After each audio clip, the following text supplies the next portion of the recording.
하나님 말씀 전도서 12장 1절에서 8절 말씀입니다.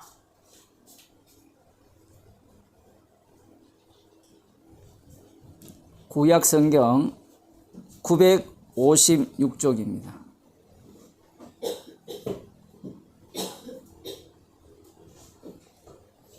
같이 읽도록 하겠습니다. 너는 청년의 때 곧 공고한 날이 이르기 전 나는 아무 낙이 없다고 할 해가 가깝기 전에 너의 창조주를 기억하라. 해와 빛과 달과 별들이 어둡기 전에 빛 위에 구름이 다시 일어나기 전에 그리하라. 그런 날에는 집을 지키는 자들이 뜰 것이며 힘 있는 자들이 구부러질 것이며 맷돌질 나는 자들이 적음으로 그칠 것이며 창들로 내어다 보는 자가 어두워질 것이며 길거리 문들이 닫혀질 것이며 맷돌 소리가 적어질 것이며 새의 소리를 인하여 일어날 것이며 음악하는 여자들은 다 쇠하여질 것이며 그런 자들은 높은 곳을 두려워할 것이며 길에서는 놀랄 것이며 살구나무가 꽃이 필 것이며 메뚜기도 짐이 될 것이며 원욕이 그치려니 이는 사람이 자기 영원한 집으로 돌아가고 조문자들이 거리로 왕래하게 됨이라. 언줄이 풀리고 금그릇이 깨어지고 항아리가 샘 곁에서 깨어지고 바퀴가 우물 위에서 깨어지고 흙은 여전히 땅으로 돌아가고 신은 그 주신 하나님께로 돌아가기 전에 기억하라. 전도자가 가로되 헛되고 헛되도다. 모든 것이 헛되도다. 아멘. 기도하시겠습니다. 우리의 육신이 무너진다고 말씀하셨습니다. 우리의 조상들이 그러하였고 우리의 몸 또한 그러함을 알매도 불구하고 우리 인생들은 우리의 육신을 붙들고 이 몸이 영원할 것이라고 우기면서 나의 몸을 위하여 살아가는 그러한 인생을 두고 주님께서는 헛된 인생이라고 말씀하셨습니다. 창조주를 기억한다고 한들 그 창조주 또한 헛된 인생을 위한 기억일 뿐임을 저희들에게 깨닫게 하셔서 헛된 육신을 통하여 십자가에 피 흘리신 예수 그리스도의 그 피 공로만을 담아내게 하옵소서. 예수님 이름으로 기도드리옵나이다. 아멘. 하나님 말씀 누가복음 22장 54절에서 62절 말씀입니다. 신약 성경 136쪽입니다. 제가 읽어드리도록 하겠습니다. 신약 성경 136쪽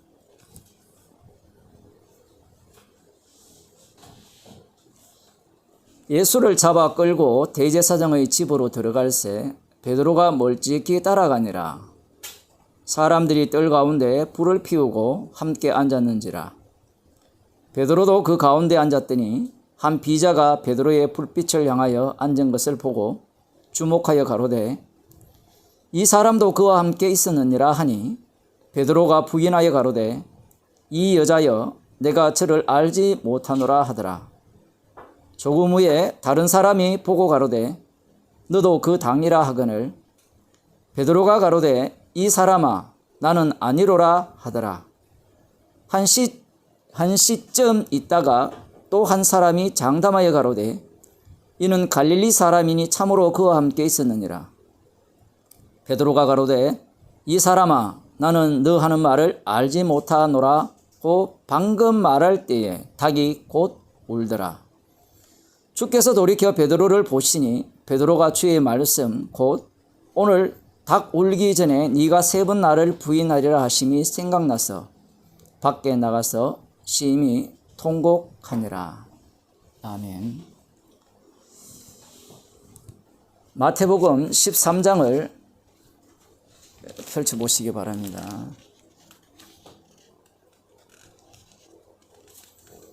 마태복음 13장을 펼쳐놓고 제가 말씀을 좀 드리면, 베드로가 오늘 본문에서 어떤 태도를 취하는가 하면,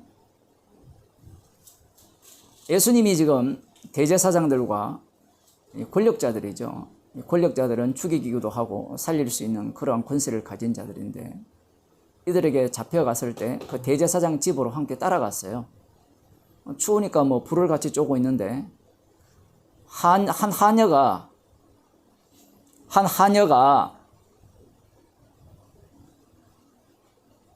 너 예수와 일당이지? 이렇게 말을 하니까 나 몰라! 이렇게 대답을 했어요. 베드로는 예수님을 위해서 기꺼이 죽기까지 결심한 사람입니다. 얼마든지 예수님을 위해서 죽을 수 있다라고 그렇게 생각을 했어요. 그렇게 생각한 이유는 간단합니다. 지금 베드로와 베드로와 함께한 이 11제자죠. 물론 가룟 유다도 마찬가지입니다. 이들은 하나님 나라를 기다렸던 자들입니다.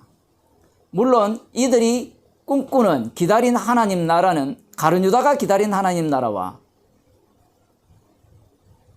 예수님이 만드신 하나님 나라가 다르죠. 사실은 가룟 유다가 기다린 하나님 나라나 이 베드로가 기다린 하나님 나라는 사실 차이가 없습니다. 그런 상태에서 이들은 지금 예수님이 이 하나님 나라, 천국이죠. 이 하늘나라를 완성하실 분으로 오신 왕이라는 거죠. 그 왕을 지금 따르고 있는 겁니다. 그래서 이 왕을 위해서라면 자기의 목숨은 얼마든지 버릴 수 있다라는 겁니다. 목숨을 버릴 수 있는 이유가 무엇이냐라고 했을 때는 목숨을 버린 대가가 자기에게 주어질 것이라는 그런 소망을 갖고 있는 거예요. 이사야에 보면 죽은 자가 부활한다는 내용도 나오거든요. 에스겔서도 그렇게 나오고, 뭐 바싹 마른 뼈들이 다시 살아나잖아요. 그것이 성령을 통해서 다시 살리신다는 의미가 본래적 의미입니다만은 아직까지 육에 속한 이 제자들 베드로는 여전히 이 말씀 자체를 육적으로 해석하고 이해를 하는 거예요. 예수님을 위해서 기꺼이 목숨을 버릴 수 있다라는 생각을 갖고 가는 거예요. 자, 여기에서 우리가 한 가지 생각해야 될 것은 이런 겁니다. 이 성경책 자체가 조금 뭐라고 표현할까요? 우리가 예상하는 것과 너무 다르게 진행된다는 거죠. 달리 표현하면 이 사도행전처럼 차라리 이 사도 바울이 예수님을 핍박을 하다가 예수님을 만나게 되어서 그 다음부터 변화된 인생을 살았다라는 식으로 이 사복음서를 기록했으면 어떨까 하는 생각을 갖게 되는 겁니다. 무슨 얘기인가 하면 처음 예수님께서 이 고기 잡는 베드로에게 나를 따르라 사람을 낚는 어부가 되리라 하리라고 할 때 당신이 뭐요? 내가 왜 따라야 하오? 나 당신 말 들을 이유가 없어. 그러면서 예수님께 돌을 막 집어 던지면서 사람을 선동해서 예수님을 마구 핍박하다가 당신을 보니까 정말 하나님의 아들입니다. 나를 떠나셔야 됩니다. 저는 죄인입니다. 이렇게 나와서 예수님을 따랐으면, 그리고 최종적으로 그러한 과정을 거쳐서 예수님이 십자가에 달려 죽으실 때, 지금 대제사장에게 잡혀갔을 때 같이 맞아, 그 하녀가 당신 예수와 같은 일당이지, 그렇소, 나도 잡아가시오, 나도 죽이시오, 이렇게 하는 것이 오히려 성경을 읽는 우리들에게 훨씬 유익하지 않을까요? 이 사복음서와 사도행전이 정반대로 진행이 되거든요.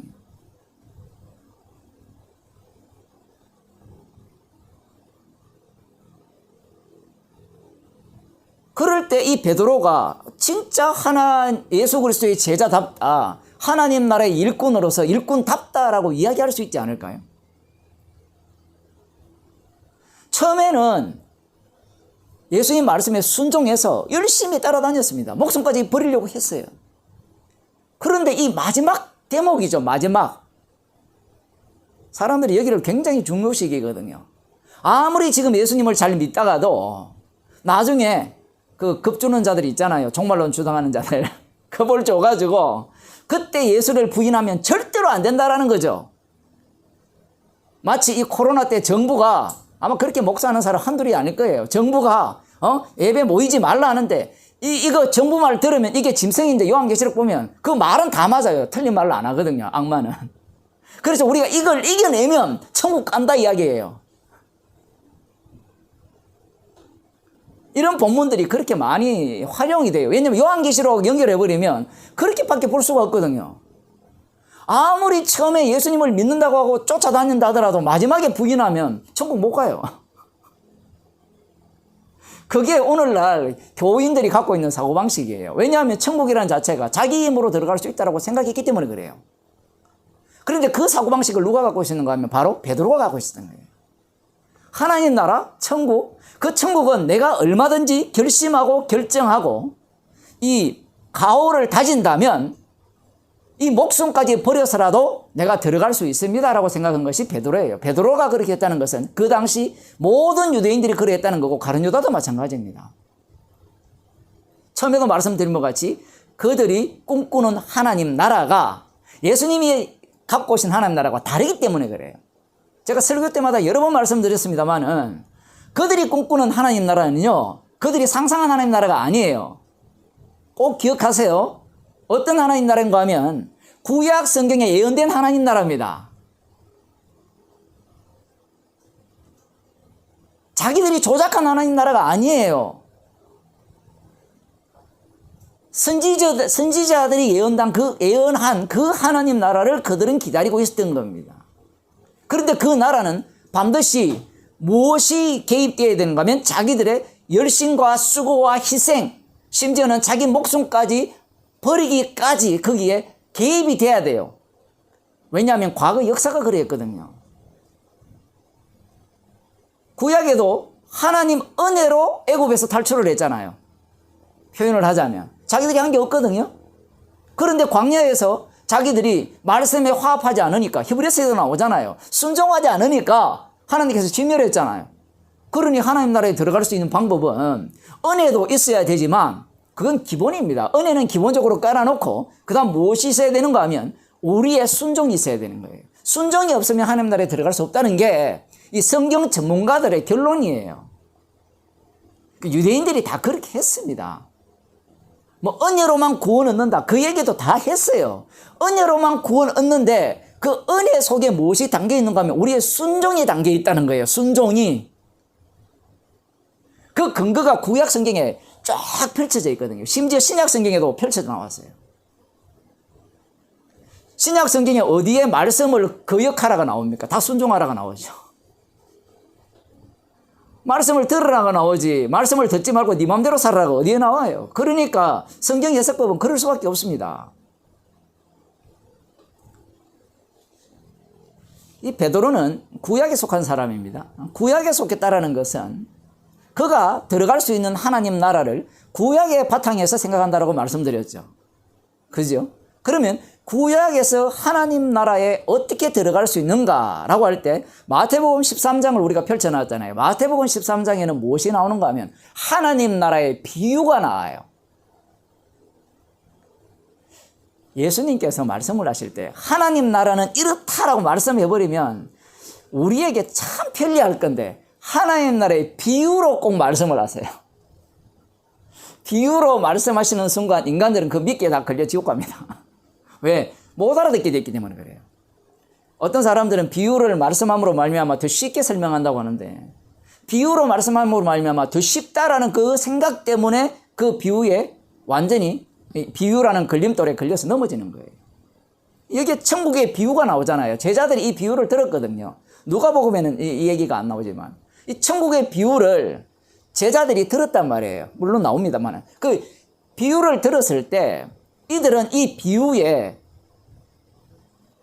씨를 뿌리는 자가 나가서 씨를 뿌렸는데 길가에 뿌렸고 돌밭에, 돌짝밭에 뿌렸고 가시덤불 속에 뿌렸고 그 다음 좋은 땅에 뿌렸다라고 예수님께서 비유를 말씀하셨어요. 그리고 길가란 무엇인가 라고도 설명을 해줬어요. 길가는 이 말씀을 들었는데 씨를 받았는데 뭐 기쁨도 없습니다. 복음을 듣자마자 마귀가 와서 그 씨를 물고 가버렸어요. 이 비유를 문자적으로 해석하면 지금 말이 안 되는 게 마귀가 복음을 물고 갈 수가 있어요. 씨가 문자적으로 돼 있잖아요. 씨가. 그 마귀가 먹어버렸어요. 어쨌든 마귀가 곧장 뺏어갔어요. 베드로가 이 얘기를 들었잖아요. 이 비유를 들었을 때 나는 길가라고 생각했을까요? 아니죠. 예수님이 나를 따르라 했을 때 이 천국의 주인이신 예수님의 말씀을 듣고 따랐잖아요. 그 다음 두 번째 단계, 이 단계가 있습니다. 두 번째 단계는 이제 돌짝밭에 뿌렸어요. 돌짝밭은 무엇인가 하면요, 핍박과 환난, 그러니까 복음을 굉장히 기쁨으로 받았는데 그 기쁨을 계속 누리고 있어요. 누리고 있는데 핍박과 환난이 오니까 그 복음을 버려버려요. 그게 예수님의 해석입니다. 지금 3년 동안 예수님을 따라다니면서 핍박과 환난이 왔잖아요. 견뎌냈습니다. 그런데 지금 결정적인 순간에 베드로는 이것 정도는 내가 견딜 수 있을 것이라고 생각을 했어요. 핍박과 환난 정도는. 근데 여기에서 탈락이죠. 성경이 정말 재밌어요. 뭐가 재밌는가 하면 만일에 여기 자리에 가룟 유다를 집어넣었으면 가룟 유다는 핍박과 환난 받겠습니다. 주기철 목사처럼 못 이루어 걷겠습니다. 내가 죽음 속으로 들어가겠습니다. 그렇게 하면서 들어갔을 거예요.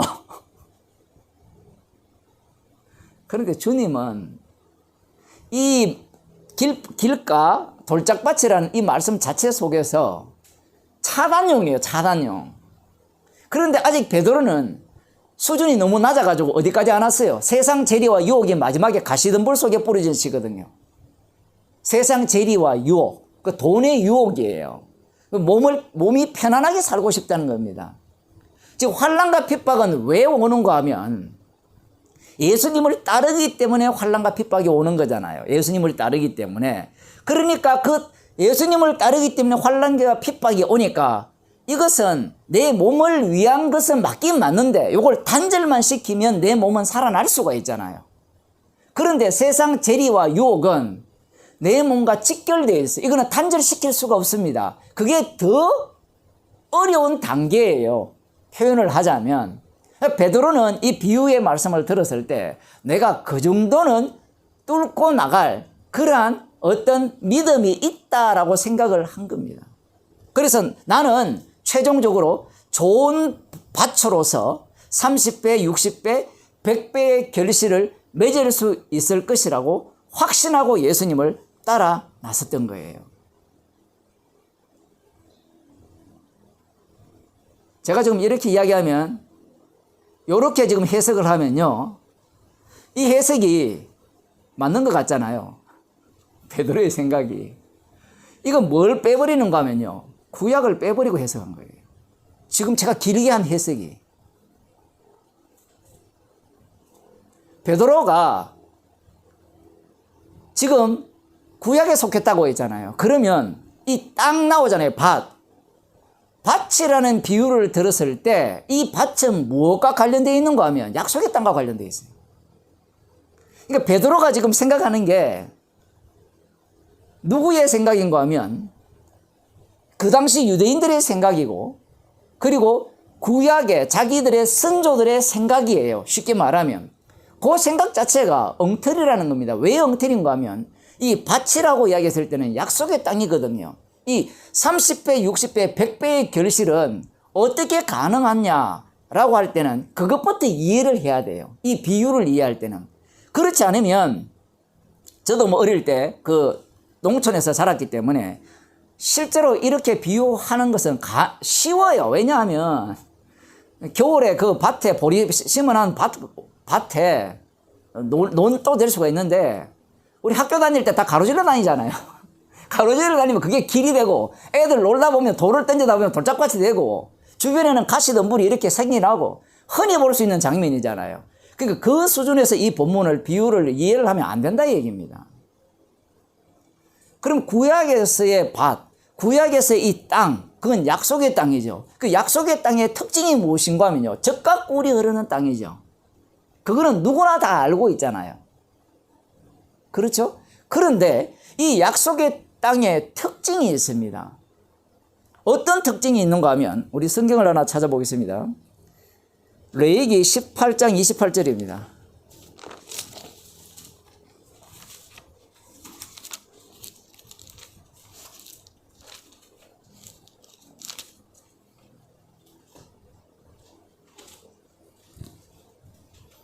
(27절부터) 보면 구약 성경 174쪽인데요. 너희의 전에 있던 그 땅 거민이 이 모든 가증한 일을 행하였고 그 땅도 더러워졌느니라. 달리 말하면 그 땅에 살던 사람들과 똑같이 살면 28절에 너희도 더럽히면 그 땅이 너희 있기 전 거민을 토한같이 너희를 토할까 하노라. 땅이 토해내요. 땅이 토해냅니다. 그런데 땅이 토하기 전에 먼저 어떤 일이 일어나는가 하면 신명기 30장을 보겠습니다. 신명기 30장 9절입니다.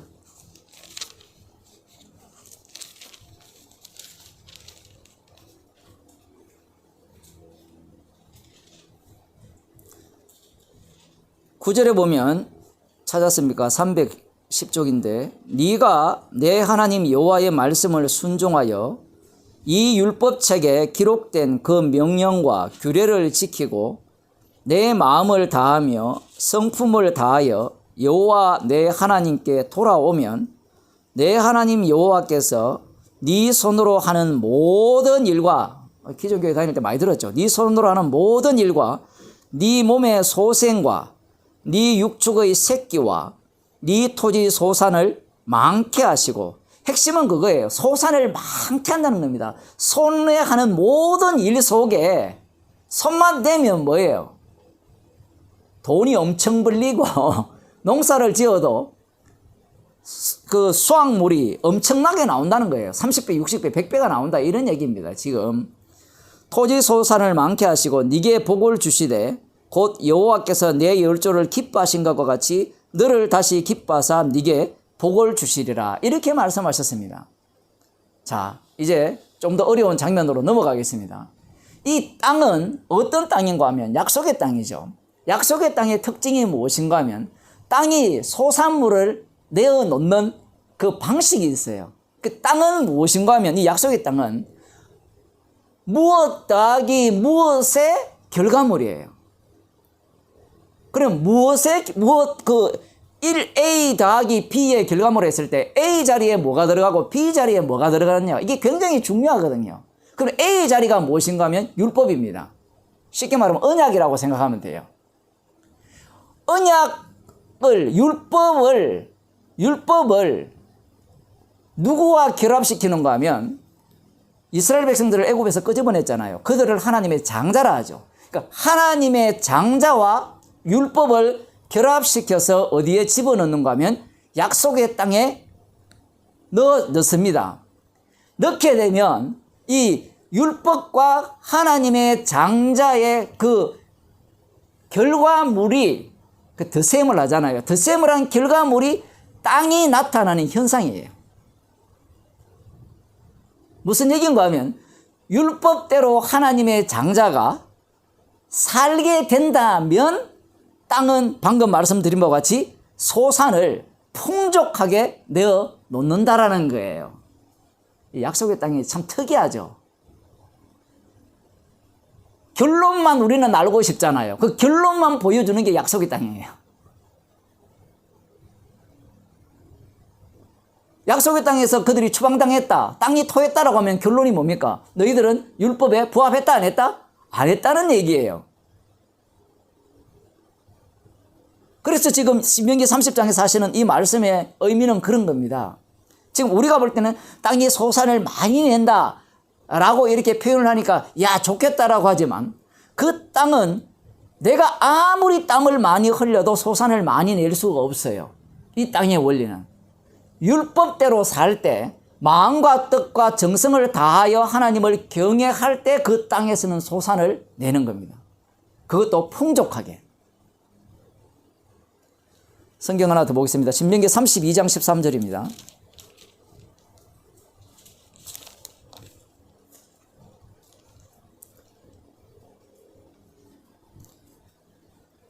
12절부터 보면 여호와께서 홀로 그들을 인도하셨고 함께한 다른 신이 없었도다. 여호와께서 그로 땅의 높은 곳을 타고 다니게 하시며 밭의 소산을 먹게 하시며, 여기에 밭이 나오죠. 반석에서 꿀을 굳은 반석에서 기름을 빨게 하시며 소의 젖기름과 양의 젖과 어린 양의 기름과 바산 소산의 수양과 염소와 지극히 아름다운 밀을 먹이시며 또 포도즙과 붉은 술을 마시우게 하셨도다. 지금 이 말씀을 하시는 것이 무엇인가 하면 약속의 땅에 들어갔을 때 이런 것을 제공해 주신 거예요.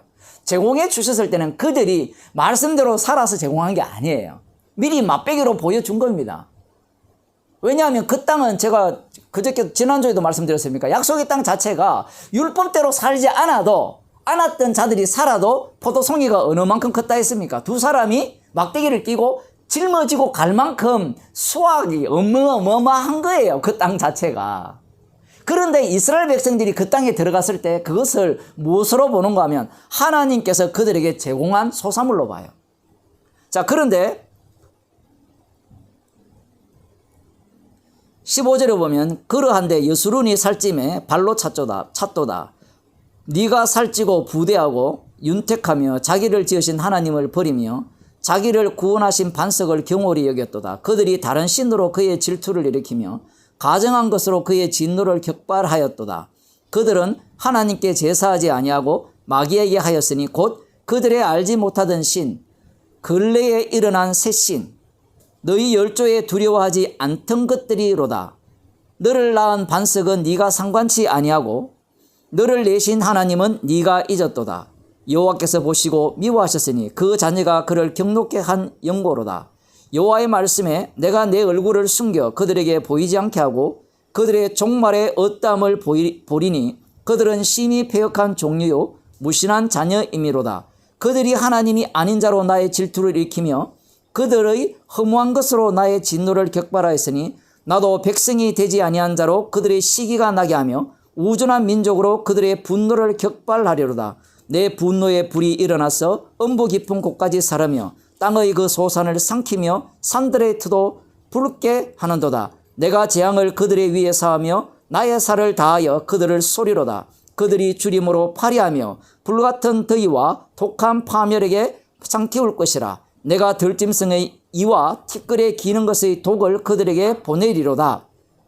밖으로는 칼에 방 안에서는 놀람에 멸망하리니 청년 남자와 처녀와 젖먹는 아이와 백발 노인까지로다. 약속의 땅에 들어가기도 전에 이스라엘 백성들이 어떻게 우상을 섬길 것인지를 말씀하시면서 하나님께서 그들에게 그 땅을 심판하겠다라는 겁니다. 황폐하게 하고.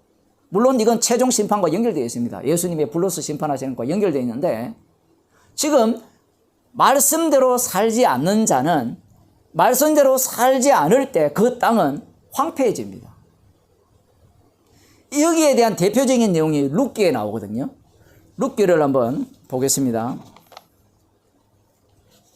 룻기에 보면 엘리멜렉 가문이 나오죠. 엘리멜렉 가문이 이 자기가 사는 그 베들레헴 그 지역에 흉년이 들었어요. 근데 거기만 흉년이 든 것이 아니라 이스라엘 전체에 흉년이 들었다라고도 볼 수 있습니다. 지금 본문 전체의 의미를 보게 되면. 그러면 방금 신명기를 다 봤잖아요. 레위기를 봤고. 그러면 왜 흉년이 들었을까요? 똑똑한 여러분들. 땅이 왜 흉년이 들었을까요? 땅은 뭐라 했습니까? 율법 더하기 하나님의 장자의 결과물이라 했잖아요. 그럼 땅이 흉년이 들었다라는 것은 누구의 문제예요? 율법의 문제입니까? 안 그러면 하나님의 장자의 문제예요. 하나님의 장자의 문제죠. 그런데 이 룻기는 사사시대이기 때문에 모두가 다 소견에 옳은 대로 행하는 거예요. 옳은 대로 행한다는 말은 기준이 있단 말입니까? 없단 말입니까? 있죠. 기준은 있는데 절대 기준이 없죠. 원래 기준은 율법이어야 하잖아요. 그런데 각각 소견에 옳은 대로 행했다는 말은 기준이 자기가 기준이라는 거죠. 그 기준 해놓고 전부 다 내 뒤에 서 100명이 있으면 100명 다가 자기가 기준이에요. 각자 소견에 옳은 대로 행하는 겁니다. 율법이라는 것은 이미 자기들의 삶의 기준이 될 수가 없습니다. 마음과 뜻과 정성을 다하여 섬길 대상은 내 몸뿐이에요. 그래서 이들이 우상을 섬기는 겁니다. 그래서 이들이 가나안 땅 우상들 바알과 아세라를 좋아하는 거예요.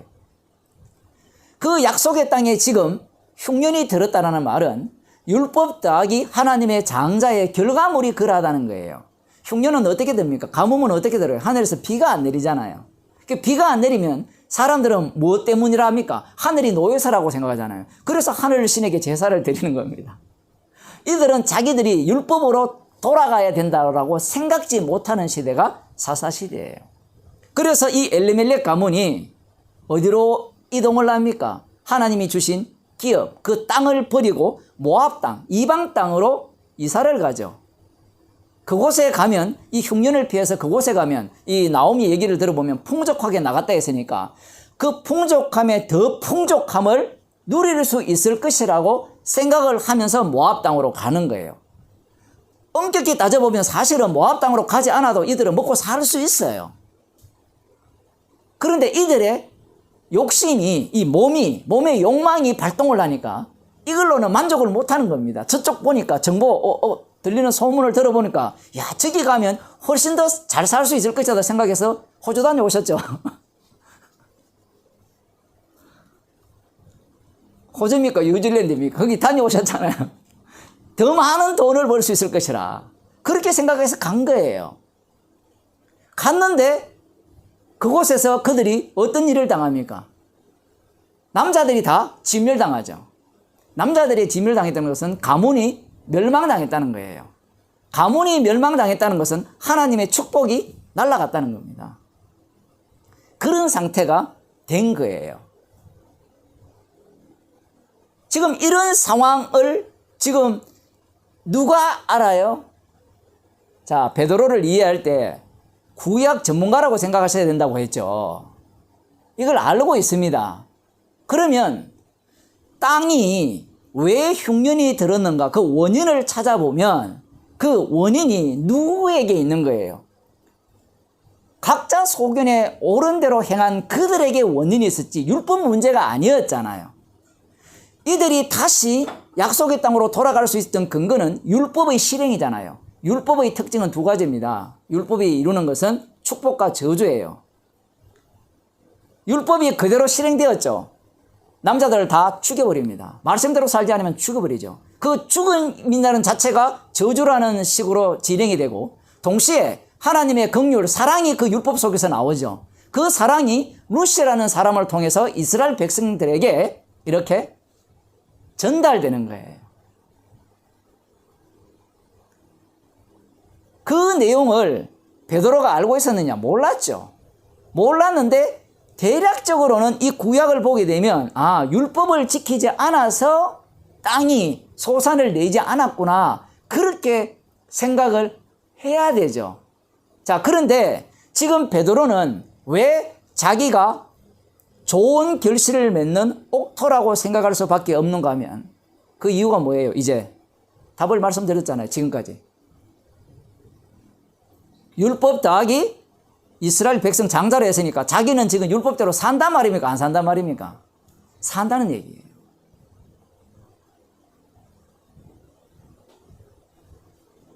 율법대로 살기 때문에 누구를 따라다니는 거예요? 예수님을 따라다니는 겁니다. 물론 이 사복음서에서는 안식일을 범하는 경우도 나오죠, 베드로가. 근데 사도행전을 보세요. 자기는 태어날 때부터 어떻게 했답니까? 이 더러운 음식은 레위기에서 말씀하시는 부정한 음식은 내가 입에도 되지 않는다라고 이야기하잖아요. 그럼 왜 그 사복음서에서는 그런 부분을 이렇게 건드리지 않느냐? 주님이 시키면 시킨 대로 해야 돼요. 그들의 태도가 안 나오잖아요. 사복음서의 특징이 그런 거예요. 제자들이 주도권을 갖고 있는 장면이 거의 없습니다. 여기에도 보세요. 어디 주도권을 어디 갖고 있어요? 주님이 다 굴기 전에 3번 부인하리라 그 말씀 속에 휘말려 다니니까. 베드로가 오해한 것은 그거죠. 자기가 옥토라고 생각할 때 옥토라는 것은 그 땅에 소산을 내는 곳이라 했죠. 약속의 땅. 그 약속의 땅에서 소산물이 나오려면 누가 만나야 되는가 하면 율법과 하나님의 아들이 만나야 돼요. 장자가 만나야 돼요. 그런데 구약은 그림자잖아요. 근데 그 장자 속에 지를 집어넣은 거예요. 자기를. 그 자기를 집어넣는 것을 예수님이 멱살 잡고 빼버리는 겁니다. 너 아니야 라는 거예요. 너 아니고 진짜 장자가 누구예요? 진짜 장자는 하늘로부터 오신 하나님의 아들 예수 그리스도뿐입니다. 그 예수 그리스도와 무엇이 만나요? 율법이 만나는 거예요. 예수님이 율법을 이루러 오셨잖아요. 폐하러 오신 게 아니고. 그 이루는 방식이 무엇입니까? 십자가에 달려 죽으심입니다. 십자가에 달려 죽으심이 율법의 저주가 나오고 거기에는 또 무엇이 담깁니까? 사랑이 나오죠.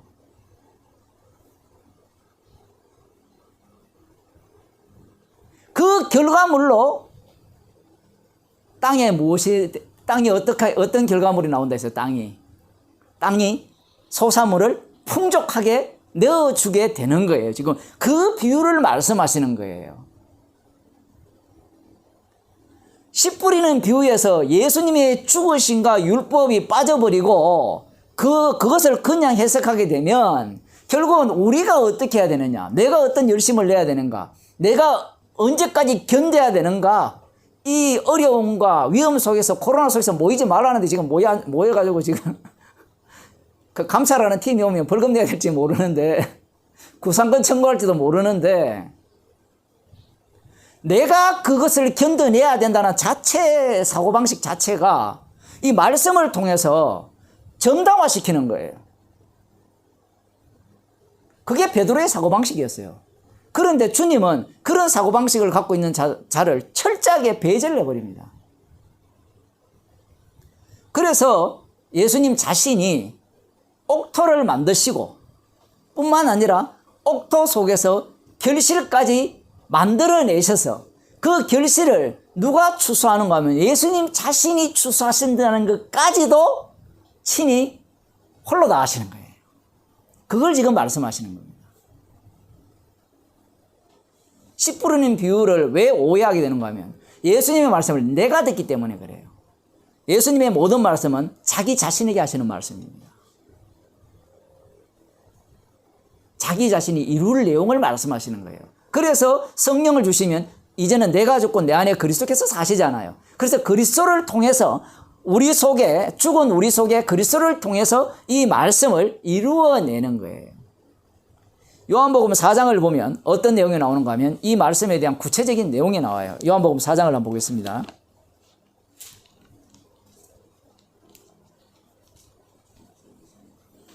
요한복음 4장에는 사마리아 여인이 등장합니다. 이 사마리아 여인, 수가성 사마리아 여인, 그 우물가에서 주님이 이 여인을 만나 주게 되죠. 그러면서 그 영과 진리로 예비하는 때가 온다라고 예수님께서 소개하면서 메시아가 오면 이 모든 일을 우리에게 알려줄 것이라는 이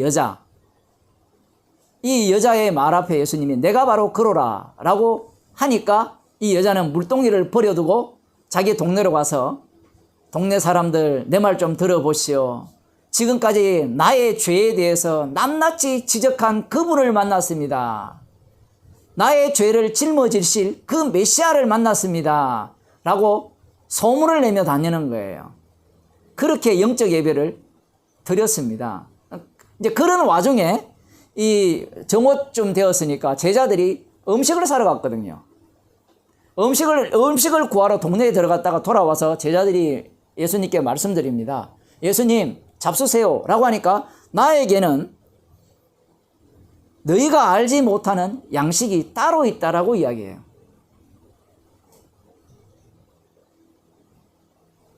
그러자 제자들이 뭐라고 이야기를 하는가 하면 생각하는가 하면 누가 양식을 갖다 드렸는가? 우리 몰래 갖다 드렸는가? 그렇게 생각을 해요.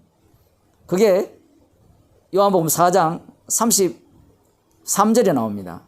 제자들이 서로 말하되 누가 잡수실 것을 갖다 드렸는가 한데 예수께서 이르시되 나의 양식은 나를 보내신 이의 뜻을 행하며 그의 일을 온전히 이루는 이것이니라. 너희가 넉 달이 지나야 추수할 때가 이르겠다 하지 아니하였느냐. 내가 너희에게 이르노니 눈을 들어 밭을 보라. 휘어져 추수하게 되었도다. 여기에 밭이 나오죠. 추수할 것들이 등장하잖아요. 약속의 땅과 관련시켜야 됩니다. 계절적으로는 넉 달이 더 지나야 추수할 때입니다. 넉 달이 더 지나야. 그런데 진짜 추수, 왜 그 얘기를 하는가 하면 약속의 땅과 관련되기 때문에 그래요. 약속의 땅에 나오는 절기들이 모두 다 뭐가 관련되어 있어요? 인간들이 먹는 것과 관련되어 있잖아요. 그 먹는 것과 관련된 이유가 거기에 있는 거예요. 그래서 지금 추수할 때가 되었다고 예수님이 말씀하시죠. 아버지의 뜻을 온전히 이루는 것이 무엇인가 하면 내게 준 자를 하나도 잃어버리지 않고 다 구원하는 것이 아버지의 뜻을 온전히 이루는 거예요. 물론 그 일은 십자가에 달려 죽으시고 부활하심으로 말미암아 온전히 이루시게 되는 겁니다. 그 일을 예수님께서 지금 뭐라고 말씀하시는가 하면 제자들에게 휘어져 추수할 때가 되었다라고 말씀하시는 거예요. 그러면 이 밭이 있고 추수할 그 곡식들이 있을 거 아니에요. 그죠? 그럼 밭이 있고 추수할 곡식들이 있을 때 우리는 무슨 생각을 하는가 하면 밭은 온 세상이고 추수할 것은 누굽니까? 자기 백성이라 이렇게 생각을 할 수 있죠. 그렇게 해도 돼요. 그런데 문제가 무엇인가 하면 밭에서 추수할 그 곡식이 나오잖아요. 밭과 이 추수품이 곡식이 일체형입니까? 분리형입니까? 일체형이에요. 일체형. 이게 중요한 겁니다. 제자들은 지금 하나도 못 알아들어요. 뿌들인 자와 거두는 자가 함께 즐거워한다 라고 이렇게 말씀하실 때 이건 아버지와 아들과의 관계도 되지만 나중에 예수님과 제자들과의 관계도 되는데 중요한 것은 예수님은 직접 거기에 자기 몸을 들여서 그 일을 이루어내시는 분이고 제자들은 십자가이신 예수님이 다 이루신 일에 그냥 참여하는 자예요. 여기에 차이점이 있습니다. 자, 여기에서 우리가 이제 본문과 관련되어서 생각해야 되는 부분은 바로 그것이에요. 무엇인가 하면 바로 예수님께서 어떻게 이 밭에 추수할 것들을 이렇게 만드셨는가 그 이유입니다. 어떻게 만드셨는가예요. 어떻게 만드시는가 하면 땅은 어떻게 낸다 했습니까? 땅의 소산물은. 땅은 결과물이라 했죠. 땅과 그 추수물은 일체형이에요. 일체형. 왜 일체형으로 움직이는가 하면 연동이 되어 있죠. 율법과 하나님의 장자가 만나서 그 결과물을 내잖아요. 그래서 율법과 예수님이 만나죠. 그래서 예수님이 십자가에 달려 죽으심으로 말미암아 땅이 새롭게 만들어지고 그 땅에 추수할 것들이 가득 채워지는 거예요. 그게 갈라디아서 3장에 나옵니다. 아브라함의 축복이 이방인에게도 미쳐지고 우리의 그 유대인들에게도 주어졌다라고 그렇게 말씀하고 있거든요. 예수님께서 친히 죽으심으로 말미암아 그 죽음은 무엇과 연결되어 있어요? 율법이죠. 율법에 의하면 모든 인간은 저주받은 자고 의인은 없고 하나도 없고 율법이 개입됨으로 말미암아 모든 인간은 자기의 죄가 얼마나 악한가 숨겨져 있던 죄까지도 다 들추어내죠. 뿜어내게 합니다. 그러면 땅은 어떤 땅이 될까요? 저주가 나오는 땅, 그들을 토해내는 땅이 되잖아요. 어느 누구도 그 땅에 살 수가 없어요. 소산물을 내지 않습니다. 그런데 예수님께서 십자가에 달려 죽으심으로 말미암아 땅이 만들어지고 그 땅에 추수물들, 십자가로 승리하신 그 결과물을 그곳에 만들어내죠. 그들이 누군가 하면 성도들입니다. 하나님의 백성들이죠. 주님의 피로 사신 자들입니다. 그들을 주님께서 만들어 내신 거예요. 이제 오늘 본문으로 돌아와 봅시다. 뭐 이런 것과 뭔 상관이 있느냐라고 할지 모르겠지만 베드로는 착각을 했어요. 뭘 착각을 했는가 하면 하나님 나라 자체가 자기가 생각하는 하나님 나라라고 생각을 했고 유대인들의 사고방식이죠. 지금 오늘날 교인들이 생각하는 하나님 나라와 똑같아요. 십자가의 피만 자랑하는 하나님 나라는 사람들이 다 거부합니다.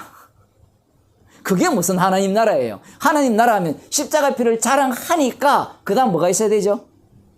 땅에 소산이 많이 나와야 되고 우리 집이 잘 돼야 되고 건강해야 되고 나라가 잘 돼야 되고 경제가 잘 돼야 되고 앞으로 아마 그런 말을 할 거예요. 경제가 폭삭 망하면 코로나 때문에 경제가 폭삭 망하면 마이너스 30% 미국처럼 된다면 이 모든 책임은 교회에 있다. 그 말이 맞아요? 틀려요? 맞는데 중요한 것은 그 속에 또 누가 있어요? 지금 여러분이 앉아 있잖아요. 그러니까 저들은 누구를 공격하는지를 몰라요. 성도들은 애매하게 공격당하거든요. 주님은 애매하게 핍박을 당하는 거예요. 물론 그 모든 핍박은 정치적 결정에서 옵니다. 정치적 결정. 종교적 결정에서 오는 경우는 거의 없어요. 모든 게 정치적입니다. 예수님도 정치적으로 십자가에 못 박혀 죽으시는 거거든요. 정체라는 것은 내가 살겠다는 거거든요. 그 힘을 유지하기 위해서 예수님을 살해하는 겁니다. 지금 제자들이 이 베드로가 이 대사장 집으로 가서 멀찍이 따라가다가 너 예수님의 제자 맞지? 하니까 아니요. 또 한 번 맞지? 아니요. 또 한 번 하니까 아니라니까 왜? 짜증내죠. 화를 내는 거예요. 우리는 이 본문을 보면서 무슨 생각을 해야 될까요? 맞아요. 주님이 시키는 대로 예수님을 부정해야 돼요. 우리는 이런 본문을 보면서 항상 결심을 먹죠. 가오를. 나는 베드로처럼 안 해야지. 베드로처럼 안 되면요. 십자가 증인이 될 수가 없어요.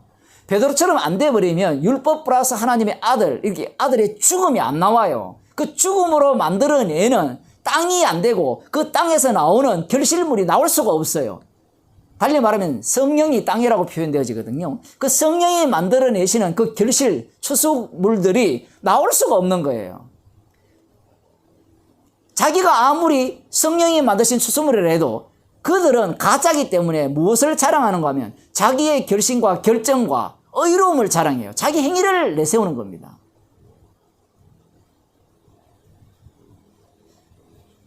마지막으로 한번 봅시다.